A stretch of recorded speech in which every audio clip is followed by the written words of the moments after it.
नमस्कार दोस्तों। यह भूतिया घटना मुकेश जी के साथ घटी थी और अब आगे की कहानी मैं उन्हीं के शब्दों में जारी रखूंगी। तो चलिए बढ़ते हैं आगे कहानी की ओर। इस संसार में न जाने कितने ही राज और न जाने कितने ही किस्से मौजूद हैं। हमें हर एक गुजरते दिन के साथ कुछ न कुछ अजीब और हैरान कर देने वाले राज पता चलते हैं।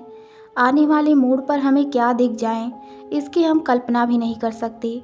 ऐसा ही एक वाकया मेरे साथ घटित हुआ। यह बात तब की है जब मेरा सामना भूत बंगले के राज से हुआ। जो मुझे पता चला उसे जानने के बाद मेरी जान तो गई नहीं और बाकी कुछ रहा नहीं। मैंने जो अनुभव किया उस भूत बंगले में, वह किस्सा आज मैं आपको सुनाने जा रहा हूँ। ये बात आज से 5 साल पहले की है। मैं एक रंग रोगन का काम करने वाला कारीगर हूँ। उस वक्त मैं इस काम में नया नया हुआ करता था और मेरी उम्र भी उस वक्त 20 वर्ष की ही थी। मेरा नाम मुकेश है। उस समय मैंने यह रंग रोगन का काम सीखना शुरू ही किया था। मैं मेरे उस्ताद कुलदीप से रंग रोगन का काम सीख रहा था। उनका स्वभाव बहुत ही शांत था और वो सभी से प्यार से बात किया करते थे। वह मुझे काम की बारीकियां बड़े ध्यान से और प्यार से ही सिखाया करते थे। मुझे उनके समझाने का तरीका काफ़ी पसंद था, या फिर यूं कहूँ कि मैं उनसे काफ़ी प्रभावित था और उनकी तरह काम में तरक्की करना चाहता था। वह जो कहते थे मैं बिना किसी सवाल जवाब किए झट से उनकी बात मान लिया करता था। ऐसे ही सब बढ़िया चल रहा था। फिर एक दिन उस्ताद के पास एक बंगले का काम आता है जिसके लिए उन्हें अच्छे पैसे मिल रहे थे और काम यही कोई 3-4 महीनों का ही था, पर वो उस काम को जल्दी करवाना चाहते थे। जो व्यक्ति अपने बंगले के रंग रोगन के काम के लिए आया था उसका बंगला शहर से दूर एक गांव में पड़ता था और वहां से आने जाने में बहुत मुश्किल होने वाली थी। तो उस्ताद ने उस काम को लेने से मना कर दिया। उस बंगले वाले व्यक्ति ने और पैसे बढ़ाकर काम करने को कहा। उस्ताद को पैसे की ज़रूरत तो थी लेकिन उस काम को करना नहीं चाहते थे। वह बड़ी दुविधा में फंस चुके थे। फिर जब उस बंगले के मालिक ने उनसे कहा कि वो बंगले में रहकर भी काम कर सकते हैं तो मेरे उस्ताद ने काम के लिए हाँ कर दिया। कुछ दिनों बाद मैं, उस्ताद और एक लड़का रमेश, हम तीनों उस काम को करने के लिए उस बंगले में चले गए। हम जब वहाँ पहुँचे तो हमने देखा कि वह काफ़ी बड़ा बंगला था और काफ़ी जगह में फैला हुआ था।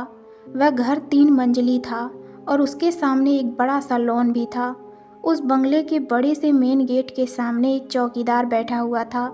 उसने हमसे पूछा कि तुम लोग कौन हो? तो हमने उसे बताया कि हम यहाँ रंग रोगन का काम करने आए हैं। फिर उसने गेट खोला और हमें अंदर जाने दिया। जब हमने अंदर कदम रखा तो हम क्या देखते हैं कि लॉन और घर के आसपास बहुत सी झाड़ियाँ और पेड़ पौधे उगे हुए थे और साथ ही उस बंगले की हालत बहुत ख़राब थी। कुछ लोग लॉन की साफ़ सफाई में लगे हुए थे और उन बड़ी बड़ी झाड़ियों को उखाड़ रहे थे। यह सब देखकर ऐसा लग रहा था जैसे कि यह बंगला पिछले कई सालों से बंद पड़ा हो। उन लोगों ने बंगले के अंदर जाने वाला रास्ता तो साफ कर दिया था जिससे होते हुए हम आगे बढ़ चले। वह बंगला देखने में बड़ा ही डरावना लग रहा था। उस बंगले के चारों तरफ पेड़ पौधे उगे हुए थे जिनकी कई लताएं उस घर को घेरे हुए थी और साथ ही उस बंगले में भी कई जगह पेड़ पौधे उगे हुए थे। न जाने कौन सा राज अपने अंदर समेटे हुए यह बंगला खड़ा है। खैर, हम बंगले के अंदर दाखिल हुए तो हम यह देखकर दंग रह गए कि पूरा का पूरा बंगला धूल और मिट्टी से भरा पड़ा है। जगह जगह पर मकड़ियों के जाले लगे हुए थे। अजीब अजीब से जानवर, चूहे, कबूतरों ने वहाँ डेरा जमा रखा था। वह घर बहुत ही बुरी हालत में था और न जाने कब से बंद पड़ा था।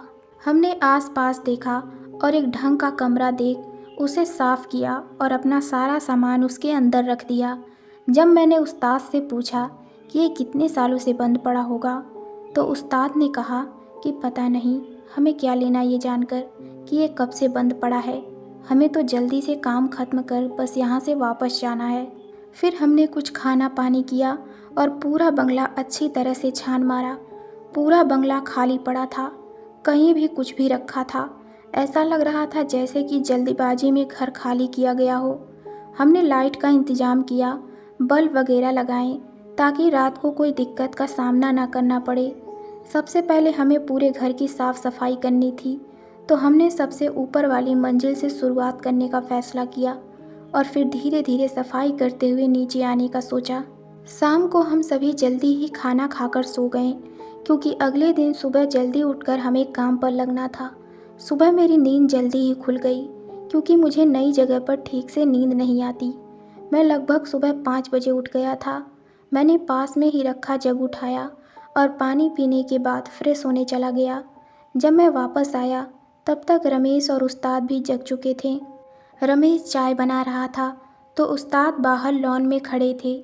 मैंने जब बाहर जाकर देखा तो उन लोगों ने लगभग सारे लॉन में उगे हुए पेड़ पौधों और झाड़ियों को साफ कर दिया था।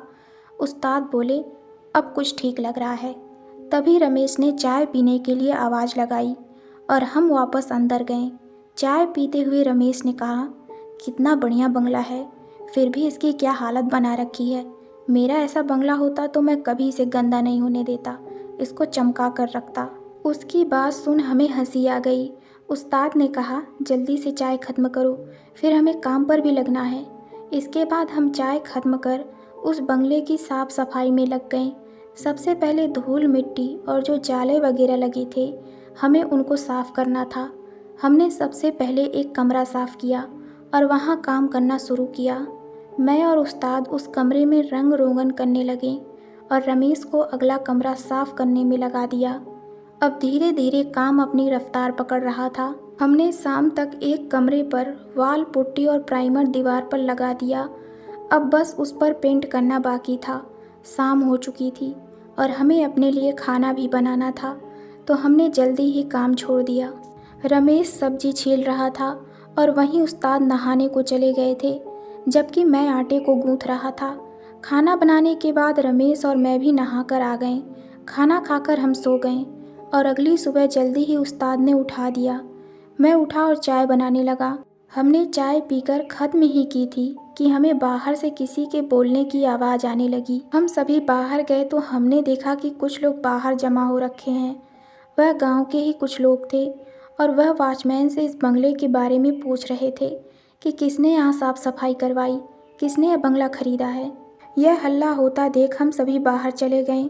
लोग बंगले को देखकर आपस में फुसफुसा रहे थे कि न जाने किसकी मति मारी गई है, किसने यह बंगला खरीदा है, उसको कोई अंदाज़ा नहीं है। इस तरह की बातें उनके बीच चल रही थी।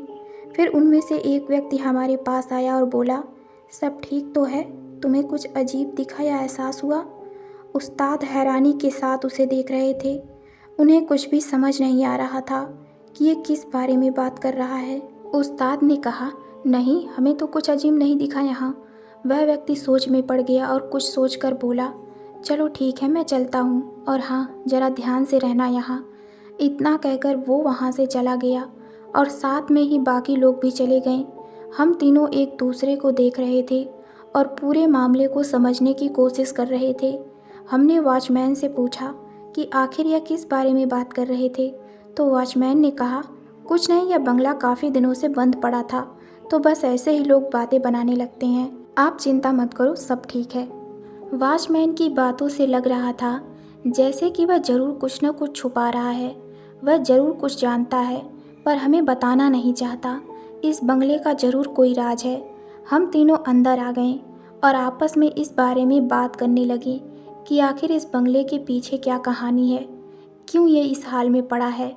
हमारे मन में बहुत सवाल चल रहे थे, लेकिन जवाब एक का भी नहीं था। हम अपने काम में लग गए और वह सारे जवाब कहीं दब कर रह गए। हमें बस अपना काम ख़त्म कर जल्दी से अपने घर जाना था। आसपास क्या हो रहा है इस पर हमारा ध्यान न जाए, इसमें ही हमारी भलाई थी। अगले दिन दोपहर के समय मैं उस्ताद के साथ काम कर रहा था कि मुझे ऐसा लगा जैसे कि मेरे पीछे से कोई गुजरा हो। मैंने दीवार पर एक परछाई देखी जो कि किसी के गुजरने से बनती है। मैंने बाहर आकर देखा पर वहाँ कोई नहीं था। मैंने सोचा कि शायद रमेश आया होगा। मैं वहाँ उसे देखने लगा पर मुझे कोई भी दिखाई नहीं दिया। तभी उस्ताद ने मुझे बुलाया और पूछने लगे, क्या हुआ? मैंने ना में सिर हिला दिया। मेरे मन में अभी भी वही बात चल रही थी कि अभी अभी तो वह मेरे पीछे से गुजरा था, तो फिर वह कहाँ गया? कुछ देर बाद मैं नीचे पानी पीने गया तो मैंने देखा कि रमेश साफ सफाई कर रहा था। मैं उसके पास गया और उससे पूछने लगा कि तुम ऊपर गए थे क्या कुछ देर पहले? तो उसने कहा कि नहीं, मैं तो कब से यहीं लगा हुआ हूँ। यह कमरा बाकी कमरों से कुछ ज़्यादा ही गंदा है, तो बहुत टाइम लग रहा है। मैंने सोचा कि जब ये यहीं था तो फिर ऊपर मैंने किसकी परछाई देखी, शायद मुझे वहम हुआ होगा। यही सोच मैं वो बात भूल गया। तो दोस्तों, आपको ये कहानी कैसी लगी हमें कमेंट में ज़रूर बताइए। तो मिलते हैं इस कहानी के अगले भाग में। धन्यवाद।